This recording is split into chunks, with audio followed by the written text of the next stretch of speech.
I'm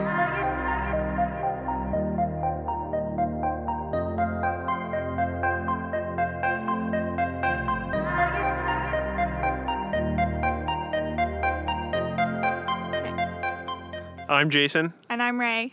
And welcome to the middle of the desert. It's Thanksgiving Day, so happy Thanksgiving to all of you. Yes. This is our first year alone on Thanksgiving, not with family. We changed a bunch of plans, and so we were supposed to be in Texas with my family, but now we're meeting them there for Christmas, and we just didn't really plan anything. I think I'm having a harder time. It feels weird. Like, it was weird waking up today and not having any plans of like seeing someone or going to someone's house or helping cooking or, Really doing anything. Yeah. It's just another day. Exactly. It's okay. We're making the best of it. We are in, I'm gonna say it wrong, Saguaro? Saguaro. Yeah, no G. I don't know. National Park. So that's why we're here in the middle of the desert, surrounded by cactus, which is really cool. But yeah, it is really cool. Yeah, I don't know. What did we do going to a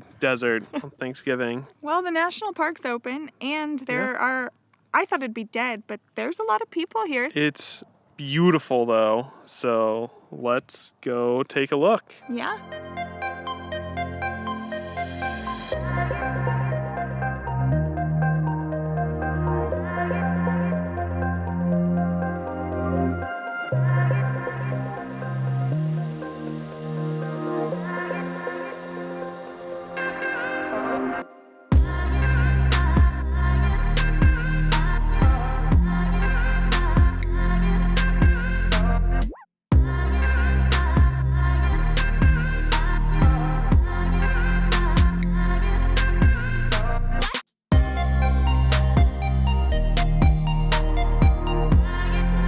Saguaro National Park, for those that don't know, is outside of Tucson, Arizona. And we actually read that the best time to visit is between December and March because normally their summer months are extremely hot. They still have activities going on in the summer, but they have much more planned activities that you can do in between December and March. And it's definitely hot enough now, so I have no idea what it would be like in the summer. So these are some of the tallest cactus in the world, if not the tallest. I mean, for size comparison, you can kind of see here, they are everywhere. Yeah. You just wrapped the dog around you. Oh yeah, and another point we wanted to mention is they do have 2 dog-friendly trails, which is really nice. We were planning on just doing their scenic route with Carmen in the car today because we didn't want to leave her at home. Mm-hmm. But when we got to the visitor center, he did let us know there's 2 dog-friendly trails. They are short, but they're paved, and so that's how you know they're dog-friendly in this national park. If they're paved, they're allowed. All right, so we're just gonna put the electronics away now and enjoy this beautiful sunset on Thanksgiving. We hope you had a great Thanksgiving yourselves. We'll see you tomorrow. Good afternoon. We made it through our first Thanksgiving without family. It was sad, but we made the best of it. And today we are now at the Biosphere Tour. So, you can see it. All right, so we got here quickly. We thought we had an hour left to explore this place, but we lucked out and we got on one of the last tours. Mm-hmm. So we're kind of running down to go catch it, and then we'll have another hour after that to explore. So let's check it out and see what a biosphere looks like. All I know is that the movie Biodome was like one of my favorites growing up. I'm ready for a party right now, but I don't think that's what we're in for. Yeah, I hope we don't get locked inside.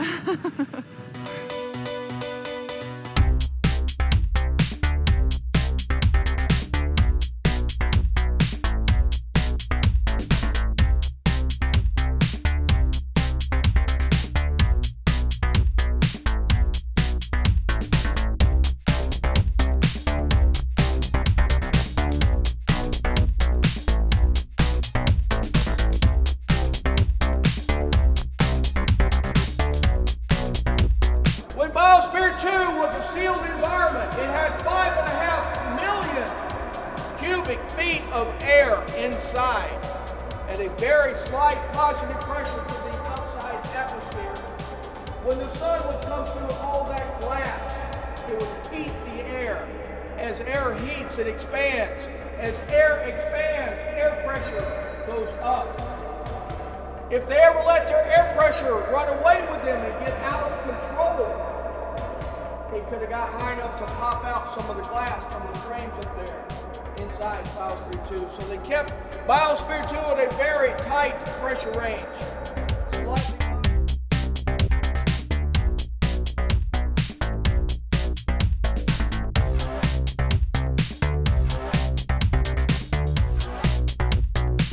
Well, that was really cool. I'm glad we took the tour because you can't actually walk around and get to some of the areas without being on the tour. Yeah. Which we didn't know. And I would have been real bummed if we didn't get to walk through the rainforest.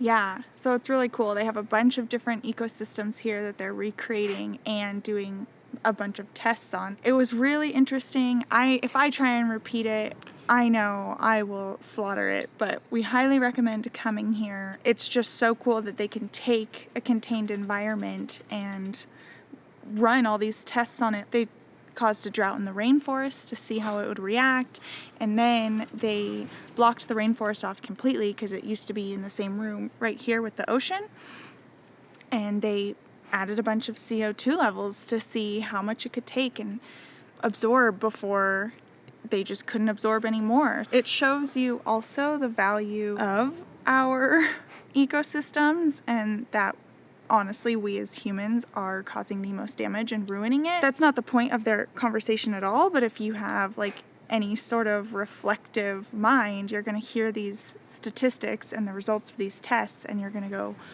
oh crap, I feel really bad that we're doing that. Like we should, as a community, as a country, like as a global citizen, like take care of each other. Yeah, it's pretty cool. Like even just right here in this ocean habitat, they also have been doing experiments with what's been going on with the coral dying like around the world, right? So they put a bunch of coral in here, pumped up the CO2, and then watched as the ocean took the CO2 and then the coral stopped growing and started to die. Yeah, very interesting. And apparently, just like the movie, people actually got locked inside here. I had no idea. I thought they were just like, when it was built, they made the movie to like make it a joke. But no, people actually lived here for a couple of years. There's 2 sets of crew. Let's go check out like the rooms that they used to live in. Apparently, they have some of them still set up, so. Yeah, so we can see what it's like to live in the biodome. Yeah. Biosphere. Biosphere. The movie was called Biodome. Okay, let's go.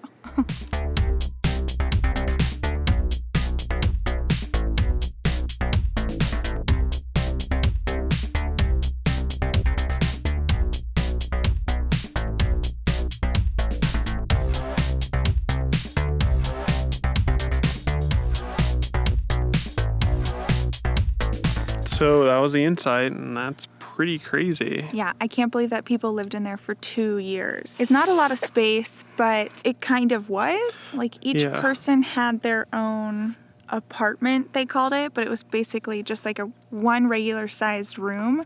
That was their living room, and then they had a spiral staircase up the middle that went to just like a bedroom. They had a community kitchen that was really big, and so they rotated cooking. Someone was responsible for dinner and then breakfast and lunch the next day, and then it was the next person's turn, and then they were responsible for dinner and then breakfast and lunch. They said that they couldn't afford to like have a bad cook burn food because they didn't estimate enough of it. Yeah. So people learned how to cook quickly. And of course, all of their food was grown in the biosphere, so that was really cool too. They said, you know, they had the difference between like the living area with like the garden that they grew and then the other habitats like rainforest and ocean and stuff.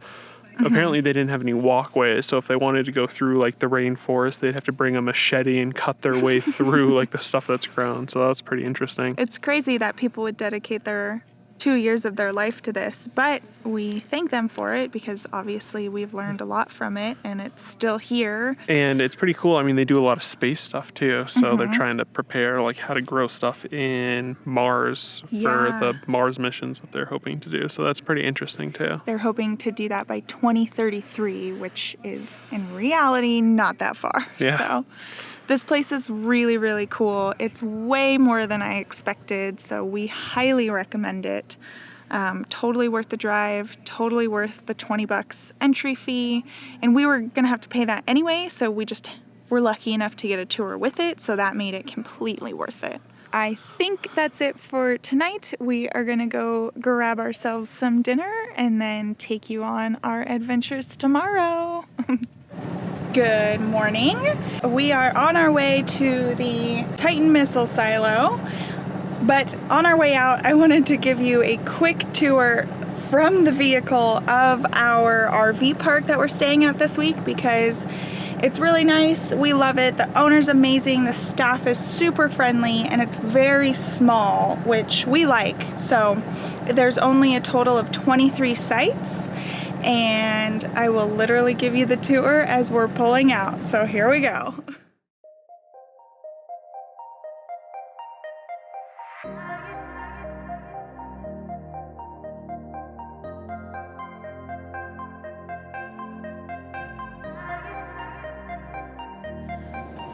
All right, that was it.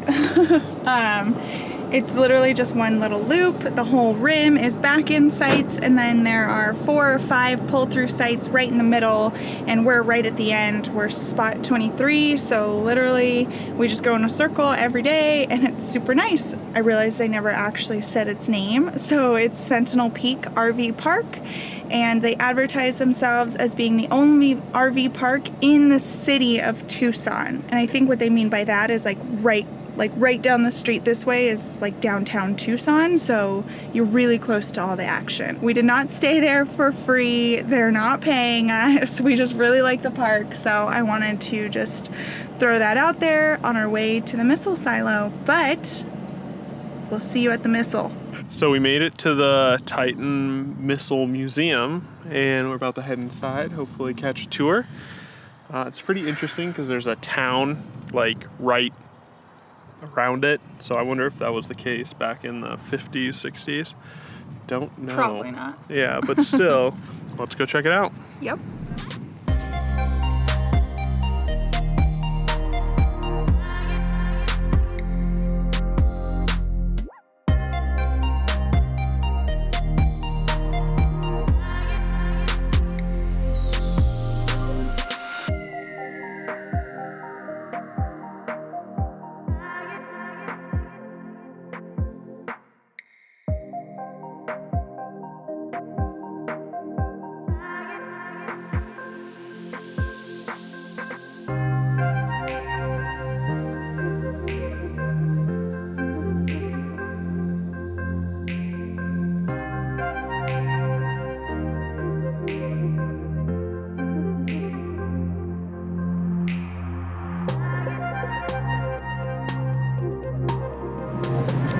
We just finished our tour and it's very, very interesting, and it kind of put me in a bad mood. I'm not really into like this kind of stuff anyway. It's crazy to like think about the power that's behind these things. This specific silo was here for almost 20 years. Literally, like whenever that command came through, they were ready 24 hours a day to like launch this nuclear missile.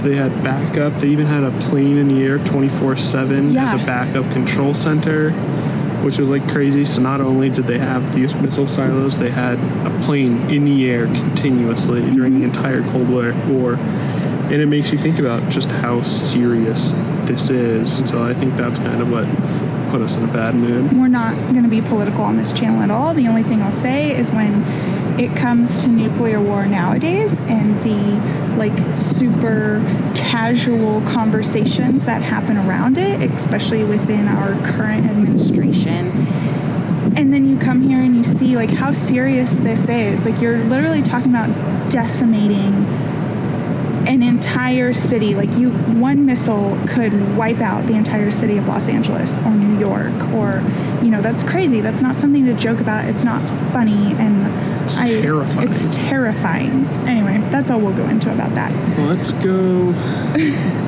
Hopefully a little bit, you know, less terrifying and gruesome. Let's go check out Tombstone, Arizona. Yes.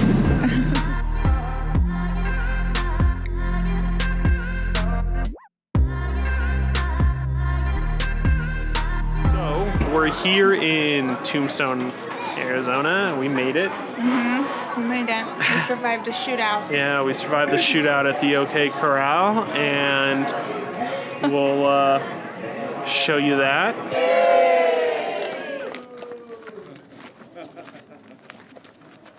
Lower your heads, boys. We're here for your guns.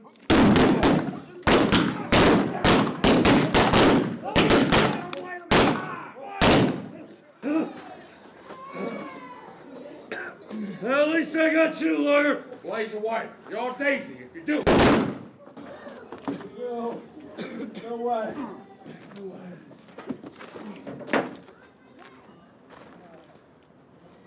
Get him. That was it. Over before it even started.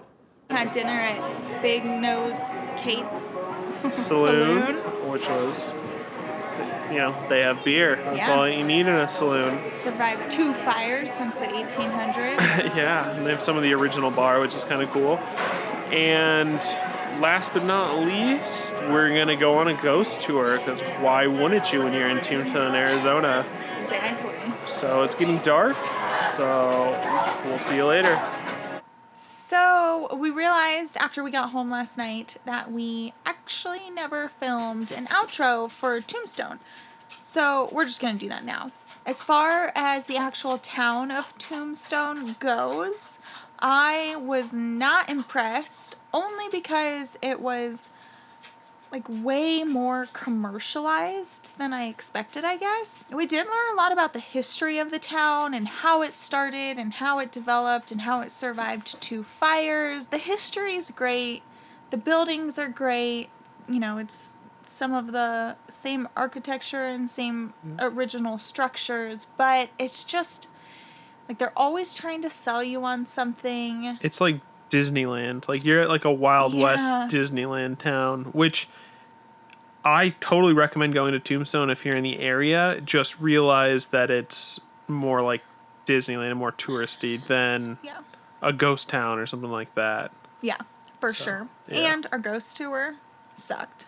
Yeah, so set your expectations. Don't take the ghost tour because they just rehashed all the rest of the thing that you see at everyone else about the Wyatt or about the Earps and all of that. If we could redo the ghost tour, we would do it with the Birdcage Theater. Is that what it's called?